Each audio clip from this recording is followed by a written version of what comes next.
1616년 뉴욕 타임즈에서 선정한 베스트셀러가 하나 있습니다. Greed이라고 하는 책입니다. 오바마 대통령의 연설문에도 이 책이 인용이 되고 또 제넷 옐린이라고 하는 연방준비제도 이사장의 연설에도 이것이 인용이 돼서 참 유명한 책 중에 하나입니다. 이 책의 저자인 앤젤라 덕워스라고 하는 자매님이 있는데 이분은 하버드에서 유로바이올로지 전공하고 옥스포드에 가서 그 마스터 디그리를 따고 졸업한 후에 처음에는 고액 연봉을 받는 컨설팅 회사에서 일을 했습니다. 그러나 일을 하는 중에 그것이 자신의 천직이 아니라는 사실을 깨닫고 뉴욕으로 가서 한 공립학교에서 수학을 가르치는 교사가 됐습니다. 열악한 환경에서 어려운 지역에서 공부하는 여러 학생들을 대하는 중에 한 가지 사실을 그가 발견하게 됩니다. 성적이 좋은 학생과 나쁜 학생의 차이점이 IQ에 있지 않다는 사실을 발견했습니다. IQ가 좋은데도 성적이 그저 그런 학생이 있는가 하면 IQ가 그저 그런데도 성적이 탁월한 그런 학생들이 있었습니다. 도대체 학교 생활에서 성공하는데 IQ나 재능보다 더 중요한 것이 무엇일까? 여기에 질문을 안고 그 답을 얻기 위해서 그는 펜실베니아 대학에 다시 입학을 했습니다. 그리고 거기서 심리학을 공부를 하고 거기서 PhD를 받고 지금도 유펜에서 심리학 교수로 사역하고 있습니다만은 그분이 거기서 발견한 한 중요한 단어가 greed이라고 하는 단어였습니다. 이 단어는 굳이 번역을 하자면 불굴의 정신, 기계 혹은 건성 혹은 사투리긴 하지만 뭐 그렇게 번역할 수 있는 단어입니다.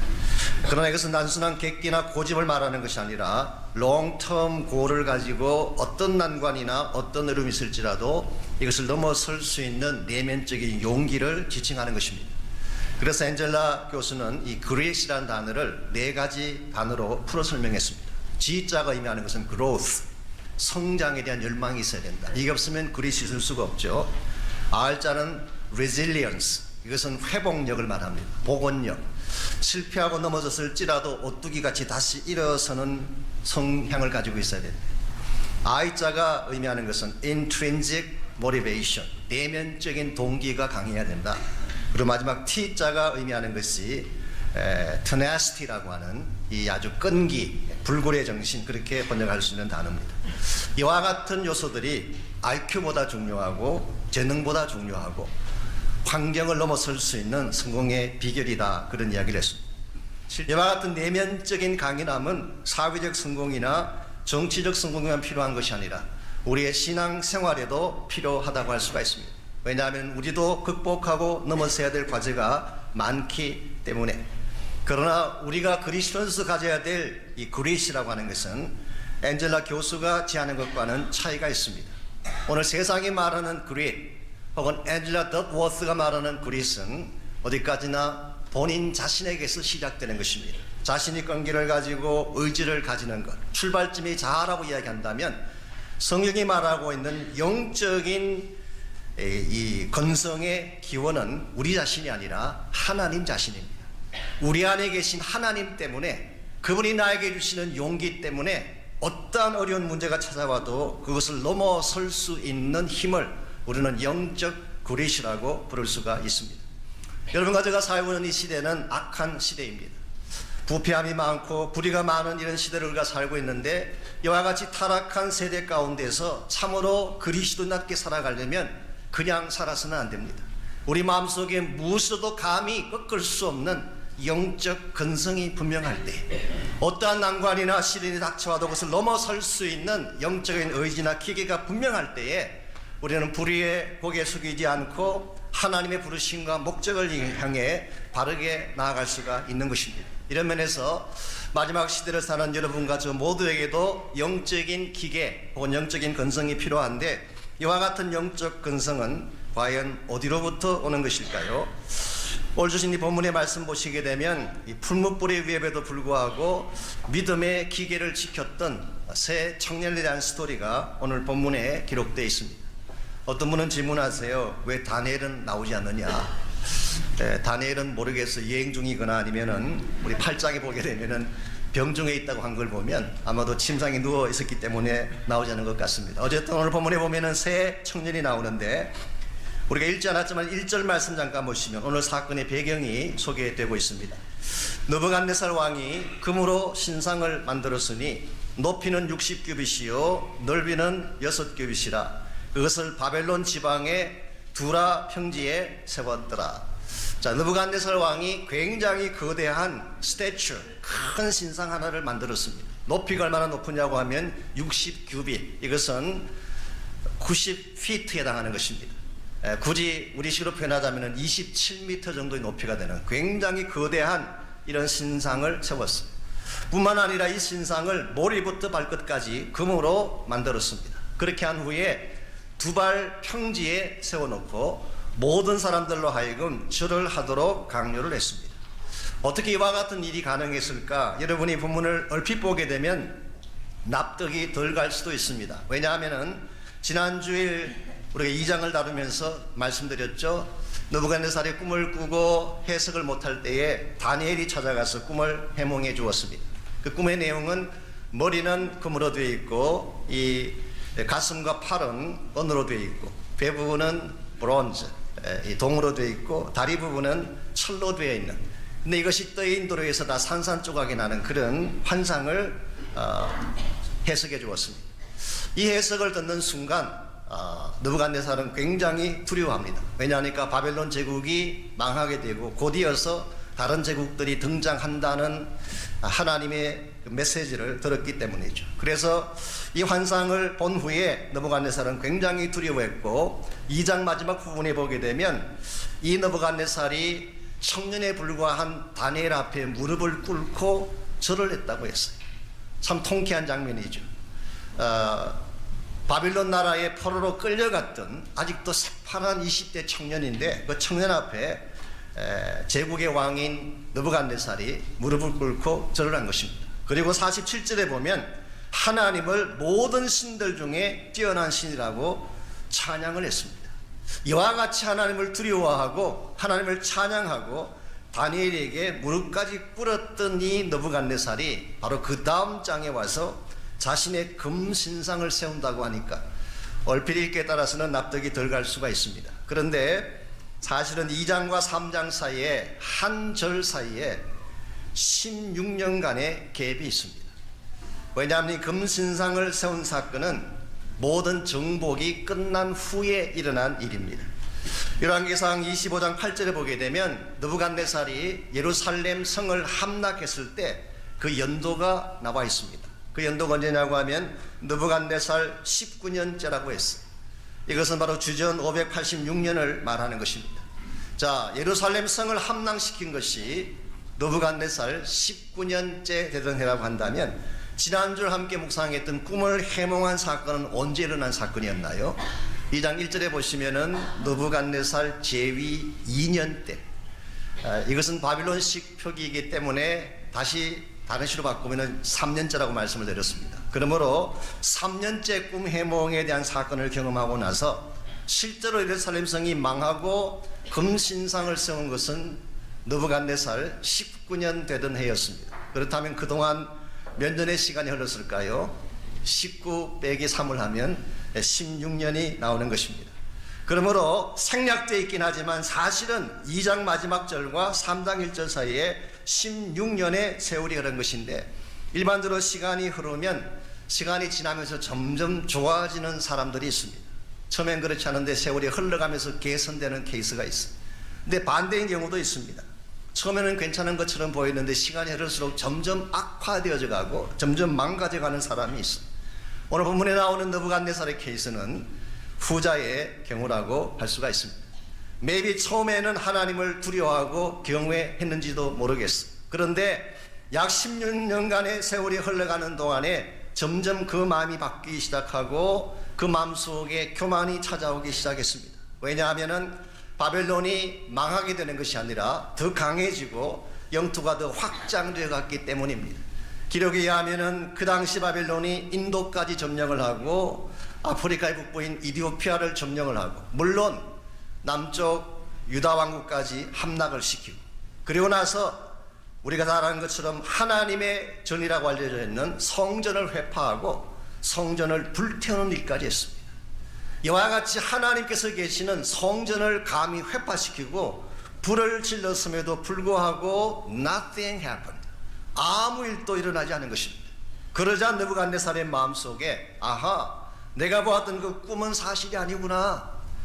바벨론이 망하게 되는 것이 아니라 바벨론은 더 강성해질 수 있는 나라이다. 그래서 그는 보란듯이 두라 평지에 큰 금신상을 세우고 머리만 황금으로 만든 것이 아니라 머리부터 발끝까지, 그러므로 from head to toe, 머리부터 발끝까지 다 금으로 만들므로써 바벨론은 결코 망하지 아니하는 영원한 제국이다, 이 사실을 선포한 것입니다. 이와 같이 누구나 다 볼 수 있는 가장 높은 지역에 그는 금으로 된 바벨론을 상징하는 그 금신상을 세운 후에 5절과 6절을 보시면은 이 금신상에 절할 것을 강조를 했습니다. 그리고 6절, 만일 누구든지 절하지 않는 자가 있다면 맹렬히 타는 풀무불 속에 던져서 죽게 하리라, 그렇게 이야기를 했어요. 이와 같은 느부갓네살 왕의 호령 앞에 감히 절하지 아니할 사람이 있을까요? 7절 말씀해 보게 되면 모든 백성 나라 방언의 사람들이 악기가 울려 퍼질 때에 금신상 앞에 엎드려 절했다고 그렇게 성경은 기록하고 있습니다. 사실 오늘 저희들이 이 성경을 볼 때나 하나님 말씀을 들을 때 그저 객관적 입장에서 보고 들으니까 별 마음에 부담이 없는 것처럼 보이지만 실제 이 상황에 처했던 사람들은 이게 보통 상황이 아닙니다. 목숨을 잃을 수 있는 두렵고 어려운 공포의 상황이었어요. 언젠가 제가 새벽질한 데 소개해드렸던 이야기입니다만 소련 수상 후르쇼프가 했던 유명한 일화가 있잖아요. 한 번은 후르쇼프가 많은 사람들이 모인 집회 광장에서 그 자신의 전임자인 스탈린의 정책에 대해서, 그 잔혹성에 대해서 아주 신랄하게 비판을 가하고 있었습니다. 그때 청중 중에 한 사람이 소리를 쳤어요. 당신이야말로 스탈린과 가장 가까이 있던 사람 중에 하나인데 그러면 왜 그때 스탈린의 정책을 중지시키지 못했습니까? 그 순간 후르쇼프의 얼굴이 험악한 얼굴로 변하면서 소리가 쳐졌습니다. 방금 그 말한 사람 누구야? 나오라 그랬어요. 나왔을까요? 못 나왔을까요? 여러분, 그 공포스러운 분위기에서 감히 누가 나오겠어요? 물을 끼얹듯이 조용해지고 숨소리가 들리지 않을 정도로 고요한 정적이 흐를 때에 그때 후르쇼프가 침묵을 깨뜨리며 했습니다.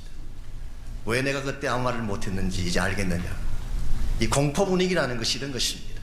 우리는 폭군들에 대해서, 독재자들에 대해서 쉽게 이야기를 하지만 생탈 여권을 가진 폭군 앞에서 감히 거역하고 나선다는 것은 이 상상조차 할 수 없는 일인 것입니다. 그랬는데 이와 같이 무섭고 두려운 공포의 분위기에도 불구하고 사드락과 메삭과 아벳느고 세 사람이 거절하고 나왔어요.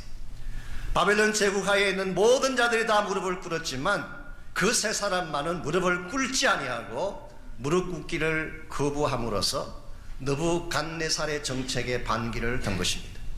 이것은 오늘 본문이 기록된 정황이에요.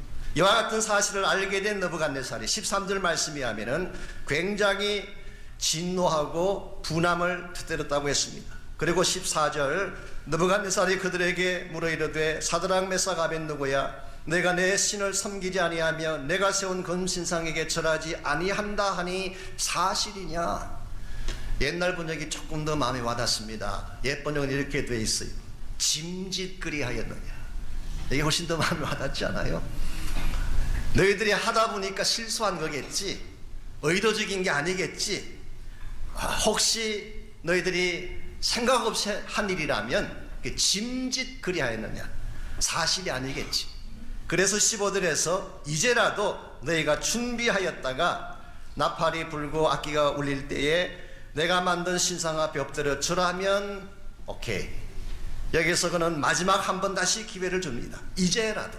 maybe 아마 느부갓네살의 마음속에는 이 청년을 살리고 싶은 마음이 있었던 것 같기도 합니다. 왜냐하니까 이렇게 깨끗하고 능력 있는 자들을 만나는 게 쉽지 않다는 것을 알았기 때문에. 그래서 이제라도 다시 한번 기회를 주는데 이제라도 너희들이 마음을 돌이키고 절을 하면 모든 것을 없는 것으로 하겠지만 그러나 만일 절하지 아니하면 즉시 너희를 맹렬히 타는 풀무에 던져서 죽게 하리라. 여기서 느부갓네살은 회유와 함께 협박을 동시에 넣고 있습니다. 너희들이 돌이키면 오케이, 그러나 그렇지 아니하면 가차없이 풀무에 던지리라. 이와 같은 회유와 위협 앞에 세 사람은 끝까지 노합니다. 그리고 우리가 알고 있는 것처럼 실제로 그들은 풀무불 속에 던져지게 됩니다. 그들은 알았어요. 이것을 거부하게 되면, 이 왕의 명령을 거절하고 against 하게 되면 풀무불 속에 던져지는 것을 알았지만, 그들의 생존이 끝나는 사실을 알았지만, 그럼에도 불구하고 악 앞에 무릎 꿇지 아니하고 잘못된 관행 앞에 무릎 꿇지 아니하고 끝까지 하나님을 바라보았던 이 기계를 우리는 영적 건성이라고 부르는 것입니다. 오늘 시대에 이것이 필요합니다. 오늘 많은 그리스도인들이 너무 쉽게 타협을 하고 세상과 너무 쉽게 짝을 지어 가다 보니까 크리스찬 삶의 특징이 사라져가고 있습니다. 빛이 해야 되는데 빛이 되지 못합니다. 소금이 해야 되는데 소금의 역할을 감당하지 못합니다. 적당한 수준에 살아가다 보니까 우리 존재가 있으나 마나한 존재가 되고, 어쩌면 이것이 오늘날 한국교회가 그토록 수치를 당하고 있는 이유인지도 모르겠어요. 우리 모두에게 영적 건성을 회복해야 돼요. 아무리 세상이 나를 미혹하고 환경이 나를 압박하고 공격해올지라도 하나님을 바라보고 굽히지 않는 신앙, 영적인 건성을 가지고 불굴의 신앙을 가지고 하나님의 목적을 향해 나아갈 때에 우리 삶이 하나님께 쓰임받을 수가 있고 결과적으로 하나님의 영광을 선포할 수가 있습니다. 그러므로 우리가 어떻게 하면 우리 심령 가운데에 이 영적 건성을 가질 수가 있을까? 우리 마음속에 어떠한 일 앞에도 굴하지 아니하는 불굴의 신앙을 가질 수가 있을까? 오늘 본문에 보시면은 영적 건성을 갖는데 꼭 필요한 세 가지 요소가 오늘 본문에 소개가 되고 있습니다. 영적 건성은 첫 번째로 내적 결단으로부터 오는 것입니다. 건성이라고 하는 것은 외부적인 환경에서 오는 것이 아니라 내 속으로부터 오는 것입니다. 16절 말씀 제가 다시 읽겠습니다. 이와 같이 느부갓네살이 회유도 하고 협박도 했을 때 16절에서 세 사람의 답변이 나와 있습니다. 사드락과 메삭과 아벳느고가 왕에게 대답하이르되 느부갓네살이여, 우리가 이 일에 대하여 왕에게 대답할 필요가 없습니다. 얼마나 통쾌한 장면이에요. 다른 문제라면 모르겠지만 우상을 만들어 놓고 우상 앞에 절을 하라고 하는데, 이것이 여러분 디스커스할 내용입니까? 타협하고 대화해야 될 내용입니까? 이것은 대답할 가치가 없는 거예요. 디스커스할 필요가 없는 것입니다. 그들은 단호하게 컴프로마이즈하지 아니하고 두려워하지 아니하고 그 왕의 제안을 이런 지하에 거절했습니다. The Message Bible은 이렇게 번역을 했습니다. Your threat means nothing to us. 당신의 협박을 하지만 당신의 협박은 우리에게 아무 의미가 없습니다. 아무것도 아닙니다. 여러분, 어디에서 이와 같은 용기가 나왔을까요? 그들이 처한 환경 때문일까요? 그들이 소유하고 있는 어떤 권력이나 지위 때문일까요? 아닙니다. 아신데도 지금 그들은 포로로 끌려와 있습니다. 비록 지위를 가졌다고 하지만 속국 하에서 압제를 받는 사람들이었어요. 환경을 가지고 이야기한다면 그들은 억제 속에 있는, 결박 속에 있는 환경이라고 말할 수가 있습니다.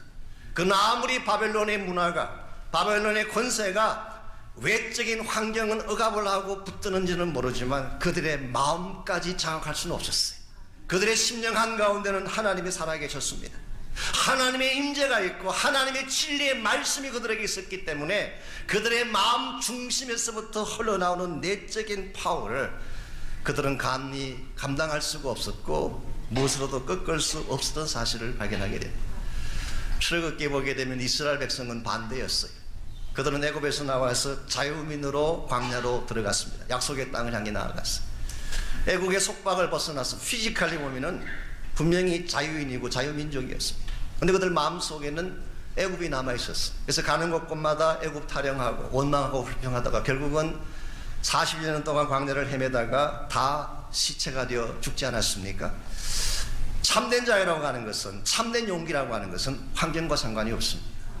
우리 심령 속에 주어지는 것입니다. 내 마음 속에 하나님이 임재하실 때에 하나님이 주시는 파워가 참된 능력인 줄 압니다. 여러분들께서 이 사실을 기억하고 내 심령 가운데에 하나님의 임재를 날마다 경험하고 진리의 말씀을 담고 살아가는 삶의 자세가 필요합니다. 그때에 환경이 나를 억압하고 나에게 엄청난 피해를 입힐지라도 굴하지 아니하고 하나님의 부르심 앞에 바로 설 수가 있는 것입니다. 안희숙 사모님이 쓰신 책 중에 죽으면 죽으리라 유명한 책이 있지 않습니까? 그 책에 보게 되면 일본 판사와 사모님이 마지막으로 나누었던 대화가 거기 나옵니다. 아시는 대로 1945년 8월 18일 오전에 사형 집행 날짜가 잡혀 있었어요. 근데 마침 8월 15일 해방이 됐기 때문에 돌아가시지 않았지만 8월 18일 오전에 사형 집행 날짜가 잡혀 있었습니다. 그러므로 이 판사하고의 대화는 마지막 대화라고 할 수 있습니다. 보편적으로 처형 직전에 있는 죄수들은 이런 상황이 오면 살려달라고 애원하기 십상입니다. 아니면 형집행을 연기해달라고 애원할 수도 있겠죠. 근데 안 사모는 그렇게 안 하셨어요. 오히려 한 편의 시를 그 판사 앞에 읽어 주었다고 합니다. 물론 일본말로 된 시죠. 제가 그 내용을 풀리 다 이해할 수는 없지만 대충 이런 내용입니다. 넓고 넓은 끝없는 대해에 밀려드는 파도, 바위 와서 부딪히고 와서 부딪히지만 파도는 거품을 피우고 파도는 부서지고 말지만 우뚝 선 바위는 여전하리라. 이런 내용의 시였어요. 이 무슨 뜻일까요? 여기서 바위는 하나님을 의미하는 것입니다. 창조주이신 하나님. 파도라고 하는 것은 인간이 세운 제국을 의미합니다. 하나님을 대적하기 위한 제국들, 로마 제국이든 바벨론 제국이든 헬라 제국이든 그들이 끊임없이 와서 부딪혔지만 그들은 다 거품같이 사라지고, 심지어 일본 제국까지도 지금은 큰 소리를 치고 있지만 언젠가 거품같이 사라질 날이 온다는 선포였어요. 이 시를 일본 판사가 못 알아들었을까요? 그래도 똑똑한 사람인데. 그는 이 시를 들은 후에 다음과 같이 이야기를 했습니다. 당신 죽기를 각오했구만. 그때 한 사람이 뭐라고 대답하셨는지 아십니까? 잘못하셨습니다. 저는 이미 죽어서 왔습니다. 이미 죽어서 왔다고 말하는 사람 앞에 누구도 대적할 수 없어요. 나는 이미 죽은 자입니다. 자기의 목숨을 내어놓고 자기의 모든 것을 다 내어놓고 나는 죽었다고 말하는 자 앞에 어떤 권세자도 이길 수가 없습니다. 결국은 그 판사가 오히려 두려워하고 떨었던 그 일화를 제가 오래전에 읽었지만 기억이 납니다. 오늘날 이 시대를 사는 그리스도인들에게 이 용기가 필요하다고 생각합니다. 이 스피릿이 우리에 있어야 돼요. 그냥 세상 따라다니면서 세상에 흘려주는 몇 가지 떡조각 얻어먹고 그게 만족하게 끌려가는 그리스도인의 삶이 아니라 정말 나에게 불이익이 찾아오고 나의 모든 것을 다 빼앗기는 그런 상황이 올지라도 진리를 선포할 수 있는 용기, 하나님의 하나님 되심을 선포할 수 있는 용기가 우리에게 있어야지 우리가 이 땅을 변화시키고 이 세상 가운데 복음의 빛을 전할 수 있게 되는 것입니다. 이런 면에서 참된 용기, 참된 영적인 건성은 우리 내면의 결단으로부터 옵니다. 두 번째로 이와 같은 불굴의 용기는 하나님에 대한 전적인 확신에서 옵니다. 이것을 우리는 절대적 믿음이라고 부를 수가 있습니다. 토럴리 하나님을 신뢰하는 믿음을 말하는 것입니다. 17절 말씀 제가 다시 읽어드리겠습니다. 왕이 우리가 섬기는 하나님이 계신다면 우리를 맹렬히 타는 푸른 불 가운데서 능히 건져내시겠고 왕의 손에서도 건져내실 것입니다. 오늘 본문을 자세히 보시면 결코 풀무불에 들어가지 않는다는 뜻이 아닙니다. 우리는 풀무불 안에 던져질 수도 있어요. 그런데 던져질지라도 하나님이 우리를 능히 건져낼 것을 선포하고 있습니다. 우리가 예수 믿고 하나님을 따라다니게 되면 시험이 없을까요? 우리 삶 속에 고난이 면제될까요? 매입이 그렇지 않을 수 있습니다. 우리가 정말 진리 가운데 서서 바르게 살아가려고 하면 풀무 같은 시련과 어려움이 찾아올지도 모르겠습니다. 그런데 한 가지 더 분명한 것은 풀무불보다 훨씬 더 강력한 파워를 가지신 하나님이 우리를 보호하시고 건져내신다는 사실. 오늘 우리가 어떠한 일을 당할지라도 두려워하지 않고 뒤로 물러서지 말아야 될 이유가 여기 있습니다. 우리와 함께 하시는 하나님이 세상의 어떤 존재보다 더 크신 분인 줄 믿습니다. 너희 안에 계신 이가 세상에 있는 이보다 더 크다고 했어요. 어떠한 악한 마귀가 대적을 하고 우리 삶을 탈취하기를 원하고 나에게 협박과 위협을 가할지라도 나를 능히 풀무에서 건져냈을 하나님이 살아계심을 믿기만 한다면 여러분 두려워하지 아니하고 고난 중에도 주님 바라보며 능력 가운데 살아갈 수가 있습니다. 이사야 43장 1절과 2절을 보십시오. 너는 내 것이라. 너가 물 가운데 지날 때 내가 너와 함께 할 것이라. 강을 건널 때 물이 너를 침몰치 못하며 너가 불 가운데 지날 때 타지도 아니할 것이요 불꽃이 너를 사르지도 못하리라. 너가 물 가운데 들어갈 수 있다는 것입니다. 불 가운데 지나갈 수 있다는 것입니다. 그러나 물이 삼키지 못하고 불꽃이 너를 사르지 못하는, 실제로 이 사드락과 메삭과 아벳느고가 풀무 가운데 던져졌습니다. 그러나 그들은 머리털 하나 상하지 아니하고 깨끗하게 보호되어 돌아왔어요. 왜냐하면 하나님이 보배롭게 여기고 사랑하는 대상이기 때문에. 오늘 여러분에게 이 믿음이 필요합니다. 세상이 어떤 일을 획책할지라도, 나에게 주어진 사건들이 어떻게 나에게 어게인스트하며 달려올지라도 하나님은 우리를 사랑하시기 때문에 반드시 보호하시고 그 앞에 나아가 부르짖고 그의 능력의 손을 붙잡는 자들마다 반드시 구원받고 치유되고 회복될 수 있는 은혜를 베풀어 주십니다. 그러므로 우리에게 필요한 것은 담대한 믿음인 것입니다. 무슨 일을 당해도 하나님이 건지시고 고치신다는 믿음이 분명할 때 우리는 그 어려운 시련을 넘어서 하나님 사이의 기적을 보게 되는 것입니다. 한국의 조영기 목사님 여러분 너무나 잘 아시잖아요. 그분이 신유의 은사를 가진 분으로 생각을 하지만 본인의 말씀에 하면은 자신은 신유의 은사를 가졌다기보다는 믿음의 은사를 가진 거라고 이야기하셨어요.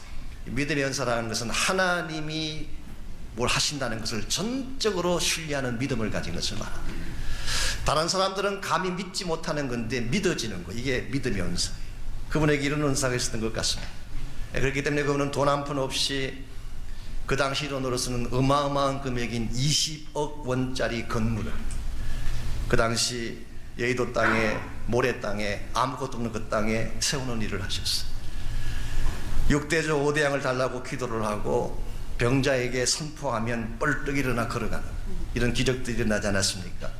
근데 그분의 간증을 읽어보면은 그분 자신이 처음부터 그렇게 된 게 아니라 그렇게 하게 된 계기가 있었다고 그분이 소개를 하셨어요. 한 번은 유럽 지역에서 집회를 하는데 맨 앞자리에 다리가 흉측하게 뒤틀린 여자 한 분이 앉아 있었어요. 부담스러워서 눈길을 잡고 피했대요. 왜냐하면 틀림없이 안수기도 해달라고 할 것이기 때문에. 설교가 끝난 후에 기도 시간에 다른 질병에 대해서는 다 안수기도를 해줍니다. 뭐 관절통이랄지 두통이랄지 감기랄지 몸살이랄지 이거는 별로 표가 안 나는 거니까 나은지 안 나은지 별로 가시적인 표가 안 나오는 것이니까 다른 건 다 안수하면서 그 여자분에게는 가까이 안 갔어. 지금 고칠 수 없는 케이스라고 생각했기 때문에 괜히 잘못 건드렸다가 치료받지 못하면 내가 망신당하지 않을까. 근데 성령께서 너무 강력하게 자기 마음속에 기도에 대한 이야기를 하시기 때문에 축도하기 직전에 가서 살짝 안수하고 올라왔는데 올라오는데 박수소리가 막 들리더래요. 보니까 그 여자분이 벌떡 일어난 것입니다. 그 때문에 깨달은 사실이 것입니다. 아하, 하나님이 하시는구나. 내가 하는 것이 아니라 하나님이 하시는 일인데 내가 쫄고 내가 두려워한다는 게 말이 되느냐. 내가 믿음 갖고 하나님께 맡기면 하나님이 무엇이든 하시는구나. 그때부터 담대하게 외치고 외칠 때마다 역사가 일어나요. 여러분, 이것이 우리가 믿는 크리스찬 삶입니다.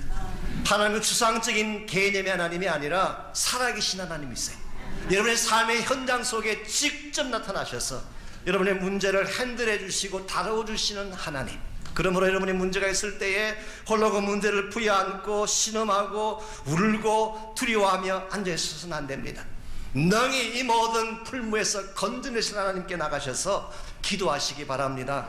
그냥 기도하지 말고 선포하며 기도하시기 바랍니다. 선포하는 기도마다 반드시 응답되어지고 기적이 일어날 줄 믿습니다. 이것이 8월 6일부터 우리가 해야 될 중보기도 축제예요. 여러분께서 많은 문제를 가지고 있는 줄 압니다. 경제적인 문제도 있고 가정의 문제도 있고 육신의 질병의 문제도 있고 신분에 대한 문제나 우리가 다 말로 다 나열할 수 있는 여러 가지 종류의 위협들을 여러분이 겪고 있는지 모르겠어요. 그러나 어떠한 문제일지라도 하나님께 가지고 가면 그분이 능히 건져주실 줄 믿습니다.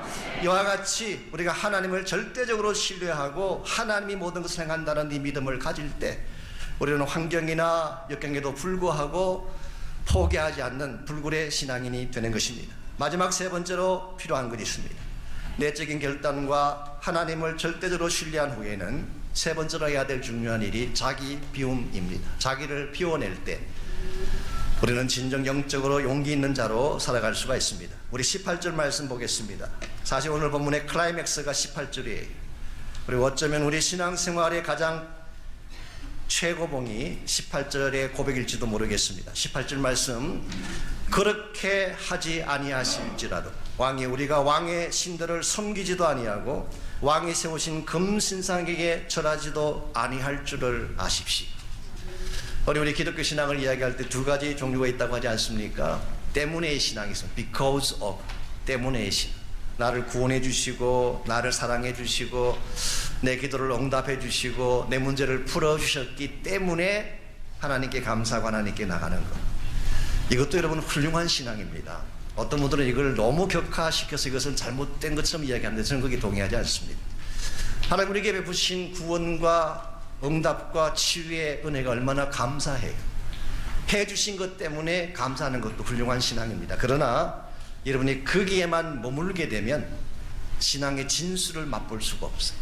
그래서 두 번째 케이스가 뭐냐고 하면 불구하고의 신앙. despite, because of가 아니라 despite. 무엇에도 불구하고. in spite, despite. 나의 뜻대로 되지 않았지만, 나의 응답이 거절당했지만, 내가 지금도 still 고통 가운데 있고 아픔 가운데 있지만 그럼에도 불구하고 in spite of, 그럼에도 불구하고 하나님께 감사하고 하나님께 영광 돌릴 수 있다면 이게 성숙한 최고 수준의 믿음이라는 것입니다. 오늘 본문에 나오는 이 세 친구의 고백이 바로 그 케이스에 해당합니다. 분명히 하나님께서 풀목 가운데서 그들을 건져내실 것입니다. 그리고 실제로 건져내시기도 하셨어요. 그런데 18절의 고백은 다음과 같은 것입니다.